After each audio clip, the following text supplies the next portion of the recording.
Есек пен құдық. Бір күні фермердің есегі құдыққа құлап түседі. Адамдарды көмекке шақырған есектің жан дауысы шығады. Фермер жүгіріп келіп, оны бұл жерден қалай шығарамын деп амалсыздықтан қолын жаяды. Сол кезде есектің қожайыны бұлайша ойға шомады. Есегім кәрі, оның өмірі санаулы. Мен бәрібір жаңа есек сатып алуға бел будым.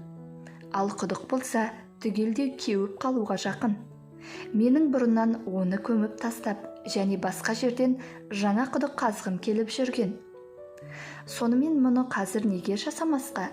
Сол арқылы шіріген иістен де құтылу үшін есекті көміп тастаймын, деген ойға келеді.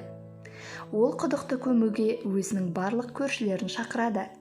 Бір қолдап, күрекке жармасып және құдыққа топырақ тастауға құлшына кірісті. Есек істің қайда бет алып бара жатқанын бірден түсінді және қатты оқыранып айғайға басты. Кенет жұрттың таңданысына орай үнсіз қалды. Бірнеше рет топырақ тасталған соң фермер төменде не болып жатқанын қарауды ұйғарды. Ол сол жерден көргеніне өзі таң қалды. Есек үстіне түскен әрбір топырақты сілкіп, аяғымен таптап жатыр екен.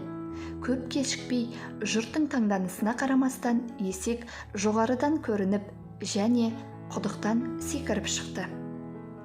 Өмірде сізге әртүрлі көптеген лас нәрсе кездесетін болады, және де өмір сізге жаңадан басқа түрлі сынақ жолдайды.